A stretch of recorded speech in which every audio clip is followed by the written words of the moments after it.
Hello, everybody. Good morning. I hope all of you are doing good.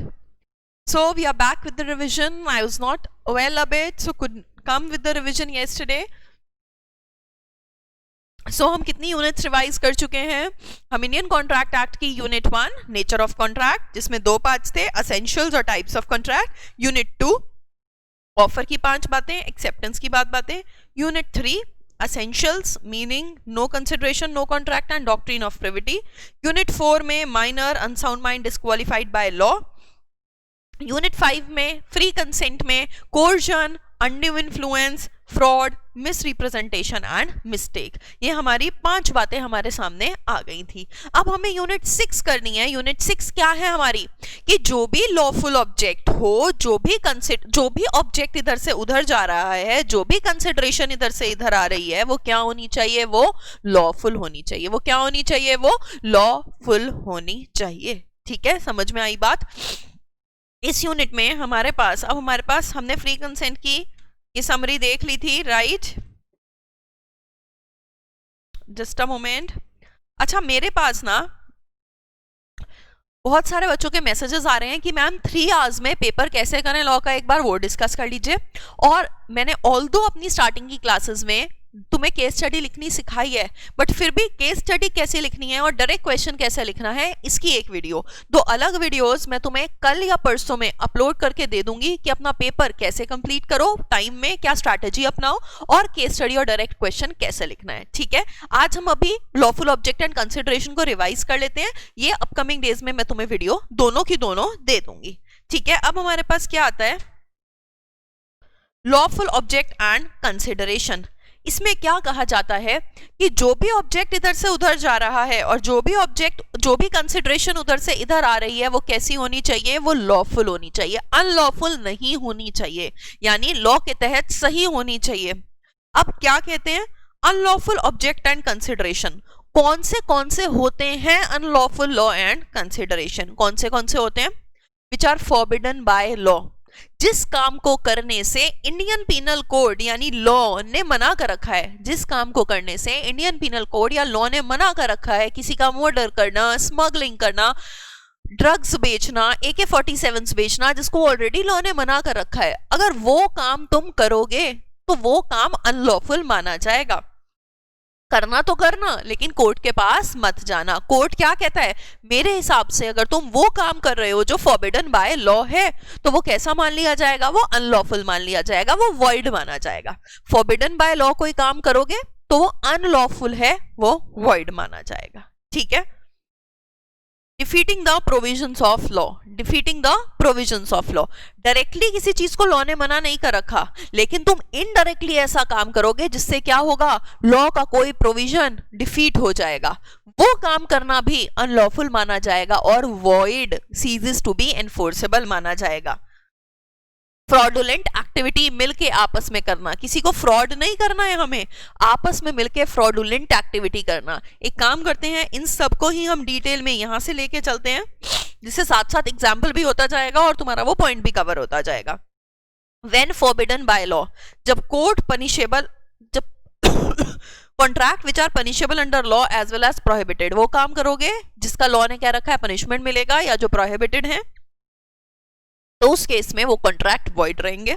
Section 23 के अंदर ये सारी बातें लिखी गई हैं और वो बताता है कि अगर ये काम तुमने किया ना तो लॉ के पास मत आना, वो वॉइड रहेगा, लॉ तुम्हारी सहायता इस काम में नहीं करेगा. When forbidden by law, contract which are punishable under law as well as prohibited. Defeating the provision of law. मना किया था मुझे लॉ ने कि मैं किसी कोई प्रॉपर्टी को खरीद सकूं, तो अगर मैं कोई भी प्रॉपर्टी खरीदती और सामने वाला मेरे साथ धोखा करता, क्या मैं कोर्ट के पास जा पाती?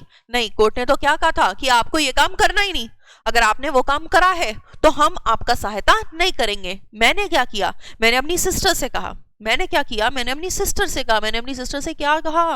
मैंने अपनी सिस्टर से कहा कि ना तू मेरे बिहाफ पे वो प्रॉपर्टी खरीद ले, फिर तू वो मुझे ट्रांसफर कर दियो. बात तो वही हो गई ना मैम, आपको मना किया गया था ना, आपने किसी और तरीके से करा लिया, आपने इनडायरेक्टली करा लिया. तो मैम जो लॉ का प्रोविजन था, जो लॉ ने आपको करने को मना किया था, आपने वही काम तो कर दिया ना, आपने डिफीट कर दिया ना प्रोविजन ऑफ लॉ. आपने प्रोविजन ऑफ लॉ डिफीट कर दिया ना, तो that is why defeating the provision of law भी क्या रहेगा, वॉइड रहेगा। फ्रॉडुलेंट एक्टिविटी करी 3 लोगों ने मिलके, बैंक लूटने वाला हमने इसमें केस किया था, तीनों ने बैंक लूट के लाए, 3 दोस्त थे बैंक लूट के लाए, जिसमें से 90 लाख रुपीस मिले।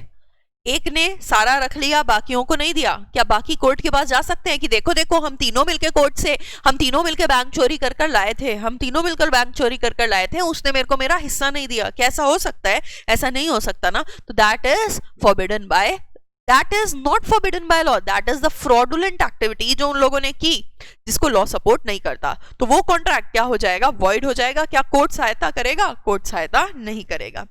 Consideration involves injury to person और प्रॉपर्टी टू अनदर। ऐसी कंसिडरेशन मैं तुम्हें दे रही हूं, इस बात के मैं तुम्हें पैसे दे रही हूं जो किसी की प्रॉपर्टी को इंजर करेगा या किसी को इंजर करेगा।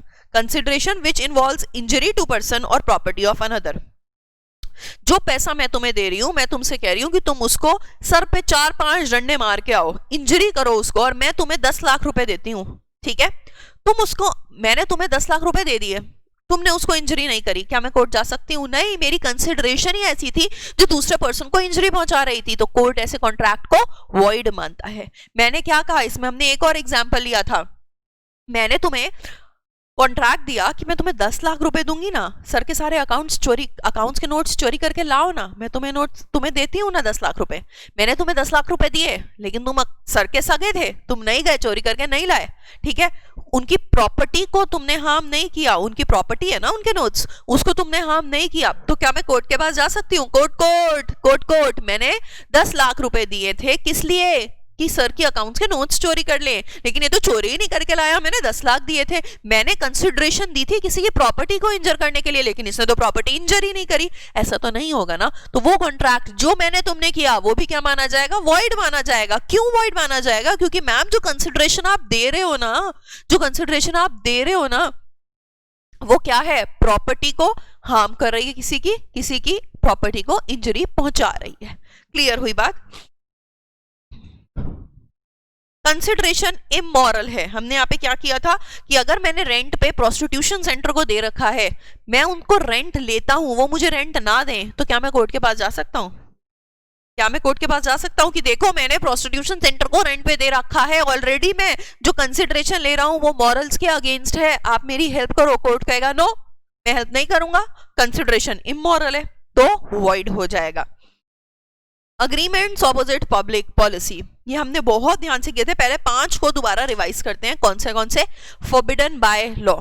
कौन से? Forbidden by law. Defeating the provision of law, void है, सब कुछ वॉइड है।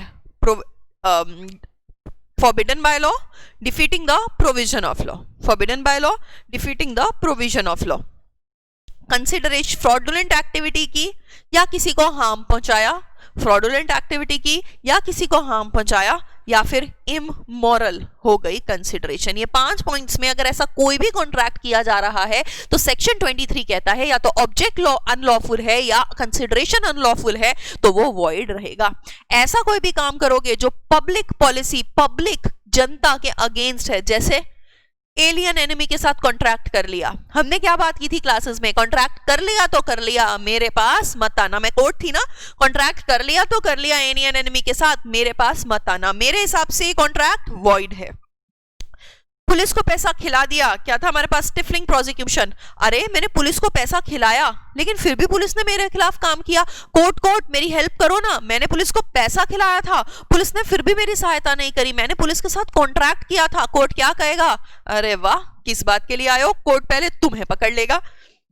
मेंटेनेंस एंड चैम्पर्टी, क्या था मेंटेनेंस कॉन्ट्रैक्ट और क्या था चैम्पर्टी कॉन्ट्रैक्ट, क्या ये दोनों वैलिड कॉन्ट्रैक्ट्स होते हैं? यस मैम, ये दोनों वैलिड कॉन्ट्रैक्ट्स होते हैं। मैम मेंटेनेंस होता क्या है, जब मैं मिस्टर एक्स को कहती हूं कि मिस्टर वाई के खिलाफ केस करो, तुम केस करना चाहते हो ना, मिस्टर वाई ने तुम्हारे साथ गड़बड़ की है ना, केस करो, जो भी तुम्हारे को हेल्प चाहिए होगी वो मैं मेंटेन करूंगी, मैं तुम्हारी उसमें हेल्प करूंगी, पैसा जो लगेगा केस में मैं हेल्प करूंगी, I am there to help, तुम वाई पे केस करो, this is a valid contract. Maintain करना, मेंटेनेंस कॉन्ट्रैक्ट। चैम्बर्टी कॉन्ट्रैक्ट क्या होता है? मैंने क्या कहा, मिस्टर एक्स तुम्हें मिस्टर वाई पे केस करना है ना, तुम मिस्टर वाई पे केस करो, कोई दिक्कत ही नहीं है, तुम मिस्टर वाई पे केस करो, कोई दिक्कत नहीं है, ठीक है। लेकिन जब तुम केस जीतोगे तो जो पैसा तुम्हें मिलेगा उसमें से कुछ शेयर भी तुम्हें मुझे देना पड़ेगा। कुछ प्रॉफिट का छोटा छोटा सा हिस्सा भी मांग लिया, मेंटेनेंस में सिर्फ हेल्प करी थी, यहाँ पे प्रॉफिट का कुछ छोटा छोटा हिस्सा भी मांग लिया, वो क्या हुआ हमारा, वो हमारा हुआ चैम्पर्टी। ये मेंटेन करना और चैम्पर करना दोनों ही क्या होते हैं, वैलिड होते हैं। मेंटेनेंस और चैम्पर्टी दोनों ही क्या है, वैलिड है, दोनों ही क्या है, वैलिड है। लेकिन अगर किसी को तुम x को हेल्प कर रहे हो क्योंकि तुम y को परेशान करना चाहते हो, तुम्हारा मोटिव हेल्प करने का क्या है, मालिशियस मोटिव है, गंदा मोटिव है, कनिंग मोटिव है, हाँ कर, मैं पैसे दे रहा हूं ना, उसको तंग करना है मुझे, y को कर कर केस कर उसके खिलाफ। अगर तुम्हारा मोटिव मालिशियस है और गलत है, अनरीजनेबल है, तो उस केस में कॉन्ट्रैक्ट वॉइड होते हैं। वरना हेल्प कर रहे हो, प्रॉफिट का शेयर ले रहे हो, कोई दिक्कत नहीं है। क्लियर हुई बात? Traffic relating to public office, मैंने ना traffic relating to public office, मैंने तुमसे कहा मुझे ना 10 लाख रुपए दे दो, मैं तुम्हें आईएएस ऑफिसर की पोस्ट दिला दूंगी, तुमने मुझे 10 लाख रुपए दे दिए। मैंने कहा कौन सी पोस्ट, काहे की बात, तुम क्या कहते हो, कोर्ट के पास जाऊंगा, 10 लाख रुपए दिए, आईएएस ऑफिसर बनाओ ना मुझे, कोर्ट के पास जा सकते हो क्या? नहीं, ऐसा कॉन्ट्रैक्ट भी क्या है, वॉइड है। अग्रीमेंट क्रिएटिंग मोनोपोली, ऐसे अग्रीमेंट जो मोनोपोली क्रिएट करते हैं। कैसे अग्रीमेंट? पेप्सी कोक आपस में मिल जाएं और क्या कहें कि अब चीज जो 10 की मिलती है वो मिलेगी ही 100 की, तो कहीं पर भी दिख रहा होता है कि ऐसा अग्रीमेंट हो रहा है जो मोनोपोली, सिंगल सेलर की पोजीशन ले आएगा, तो उसको हम क्या कह देते हैं, उसको हम कह देते हैं void. Interference in the court of justice, अगर तुम जज को पैसा खिलाओगे, जज फिर भी अगर वैसा नहीं करेगा तो तुम कहीं कहने के कुछ लायक नहीं हो, वो कॉन्ट्रैक्ट्स क्या होते हैं, वॉइड होते हैं। इंटरेस्ट अगेंस्ट ऑब्लिगेशन, कर्तव्य से ऊपर अगर तुमने अपना इंटरेस्ट रखा, अपनी लालची बना रखा, तुमने कहा हाँ मेरे बेटे को किडनैपर बना लो, कोई दिक्कत नहीं है, मुझे 2 करोड़ दे दो, ये कॉन्ट्रैक्ट वॉइड है। कंसिडरेशन अनलॉफुल इन पार्ट, कुछ पार्ट लॉफुल है, कुछ पार्ट अनलॉफुल है। 5000 का ओपीएम ले लो, 5000 का अनियन ले लो, तो अनियन वाला वैलिड हो जाएगा, ओपीएम वाला वॉइड हो जाएगा, अनियन वाला वैलिड हो जाएगा, ओपीएम वाला वॉइड हो जाएगा। क्लियर हो गई बात? तो ये हमारा सेक्शन 23 ने हमें क्या कहा, 6 बातें टोटल हमें कही, क्या हमें कही, टोटल 6 बातें कही हमसे। कौन सी टोटल 6 बातें थी? पहली बात, forbidden by law, void. Defeating the provision of law, defeating the provision of law, void.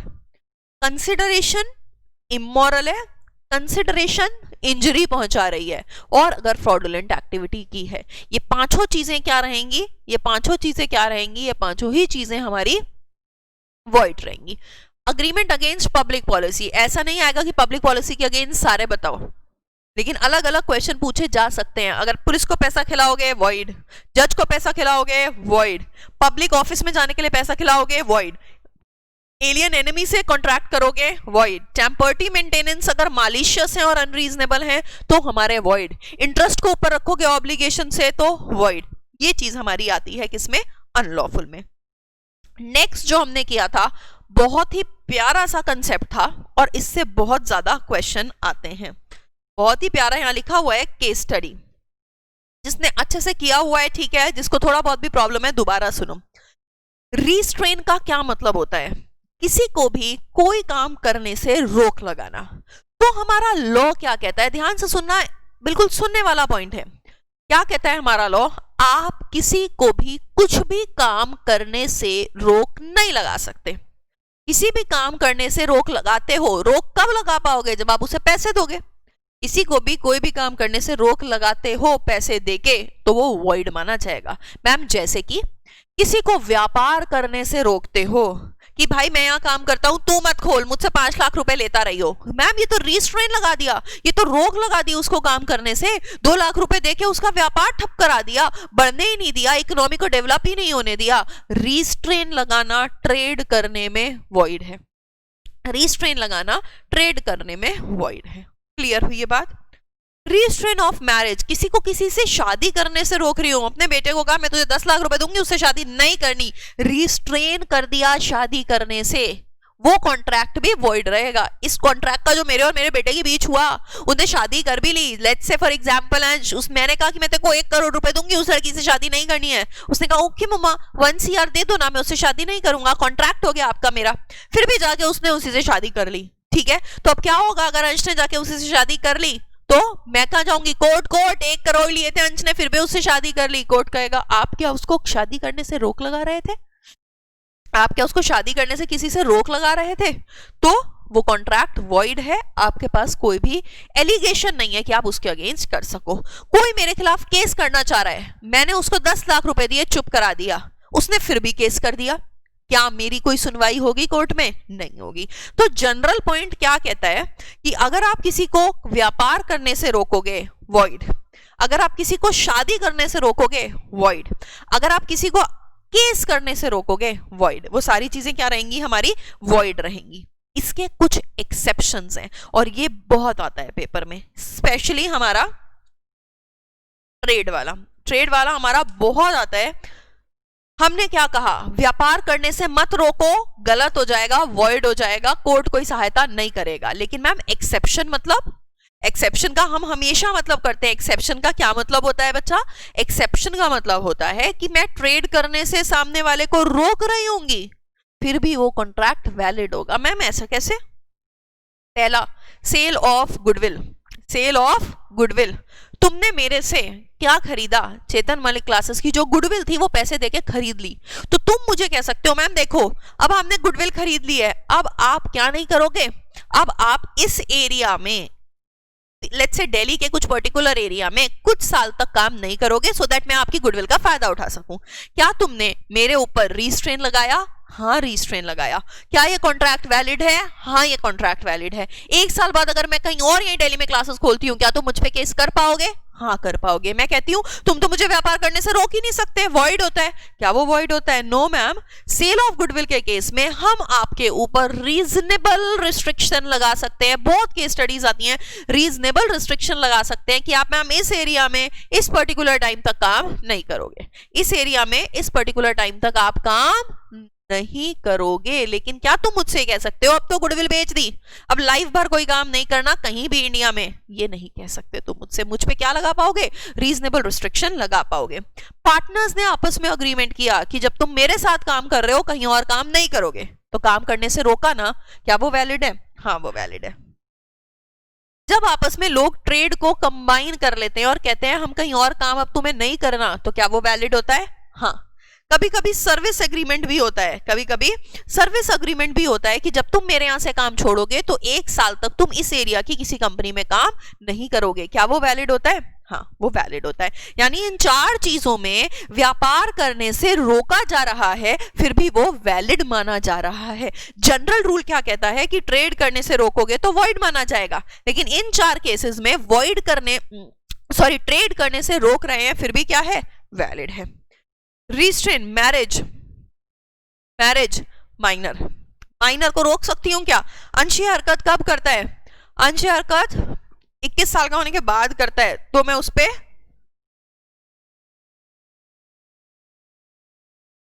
नहीं लगा सकती रिस्ट्रेन। लेकिन हाँ एक्सेप्शन क्या है, जब वो माइनर है तो क्या मैं उस पे रिस्ट्रेन लगा सकती हूँ? हाँ तब मैं उस पे रिस्ट्रेन लगा सकती हूँ। लीगल प्रोसीडिंग में अगर मैंने आर्बिट्रेशन के पास गई, आर्बिट्रेटर से कहा, आर्बिट्रेटर कौन होता है? जो एक नॉलेजेबल पर्सन होता है जो हमारे डिस्प्यूट को सॉल्व कर देता है। अगर मैंने ये कहा, अगर मैंने ये आर्बिट्रेटर के पास गई कि मेरे पे केस मत करो, आर्बिट्रेटर के पास चलते हैं जो हमारे डिस्प्यूट को सुन के सॉल्व कर देगा, दैट इज फाइन। बाहर कॉम्प्रोमाइज कर लेते हैं, केस मत करो, दैट इज फाइन। लेकिन मैंने तुम्हें पैसे खिलाए 10 लाख की, मुझ पे केस मत करना यार, मुझे छोड़ दे, that is not fine. Clear हुई बात? नेक्स्ट, क्या रिस्ट्रेन वाला टॉपिक क्लियर हो गया? क्या रिस्ट्रेन वाला topic clear? Yes. Wagering agreement क्या होता है हमारा? वेजरिंग होता है सट्टेबाजी, बेट लगाना, ये नंबर आया मेरे इतने पैसे, ये नंबर आया मेरा इतने पैसे, लॉटरी, ये सब चीजें क्या होती हैं? वॉइड होती हैं। एक सम देना, क्या लिखा है? Payment of sum of money, payment of sum of money upon determination of an uncertain event, payment of sum of money upon determination of uncertain event, कोई अनसर्टन इवेंट होगा और अगर वो मेरे तरीके से हो गया तो मुझे पैसे मिलेंगे। इसमें सिर्फ मोटिव क्या होता है वेजरिंग में, हारना या जीतना, विन और लूज, पैसे आएंगे या पैसे जाएंगे। Payment of sum of money upon determination of uncertain event.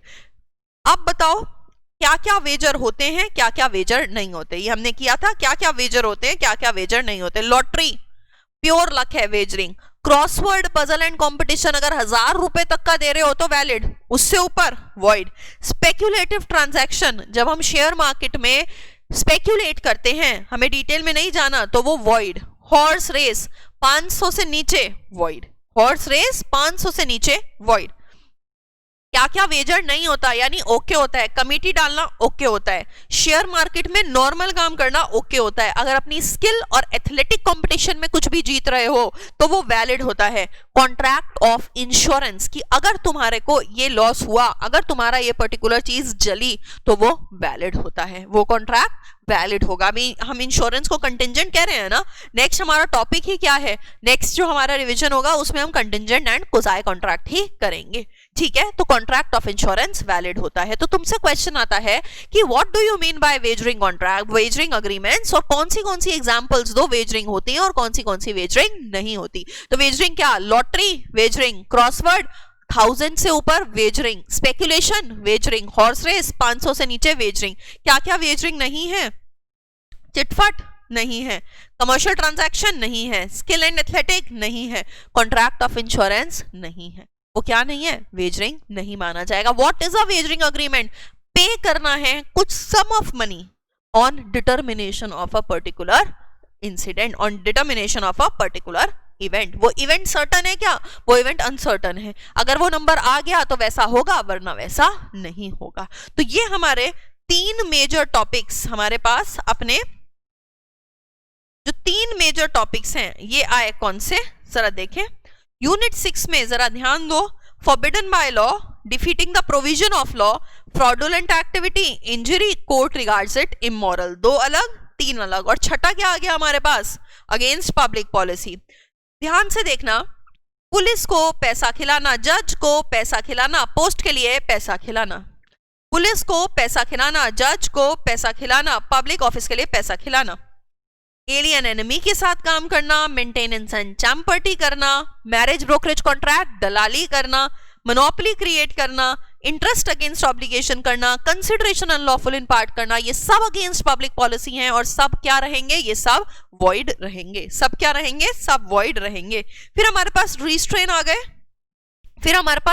आ गए, जनरली रिस्ट्रेन्स क्या होते हैं, जनरली रिस्ट्रेन्स वॉइड होते हैं। ट्रेड करने से रोकोगे, वॉइड। मैरिज करने से रोकोगे, वॉइड। लीगल प्रोसीडिंग करने से रोकोगे, वॉइड, ठीक है। Exception, sale of goodwill not void, partners agreement not void, trade combination not void, service agreement not void.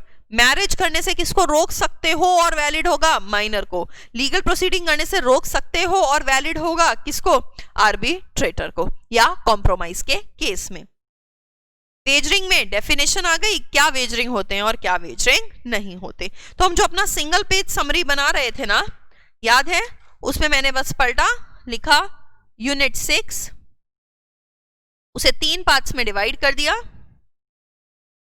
Unlawful में मैंने 1 2 3 4 5 और 6 कर दिया। फॉरबिडन बाय लॉ, अब हम लिख नहीं रहे यहाँ पे, forbidden by law, defeating the provision of law, थोड़ा सा लिख दूं, इमोरल, इंजरी,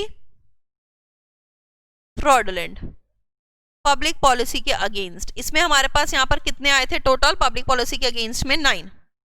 फिर हमारा एक पॉइंट आया रिस्ट्रेन्ट्स का, रिस्ट्रेन में हमारे पास 3 आ गए, ट्रेड, मैरिज, लीगल प्रोसीडिंग।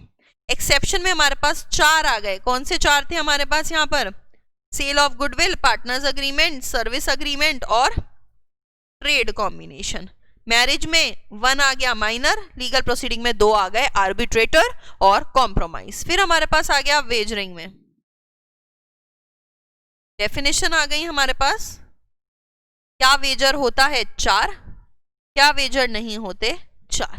ये हमारे पास क्या आ गया, ये हमारे पास हमारी यूनिट 6 आ गई इंडियन कॉन्ट्रैक्ट एक्ट की। So tomorrow I will be coming up with mostly 3 videos. एक तो हम कंटिंजेंट एंड कोज़ाई रिवाइज करेंगे, उसके बाद हम लोग ये करेंगे पेपर 3 आवर्स में हम कैसे कंप्लीट करने वाले हैं, प्लस केस स्टडी और डायरेक्ट क्वेश्चन कैसे लिखना है, ये मैं आपको कल सिखाऊंगी।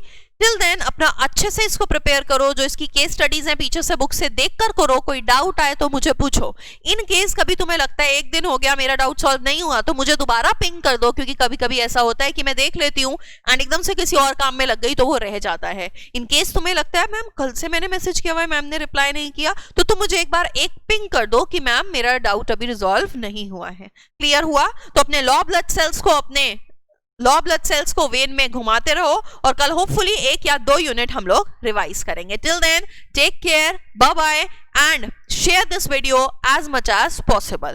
Bye bye guys.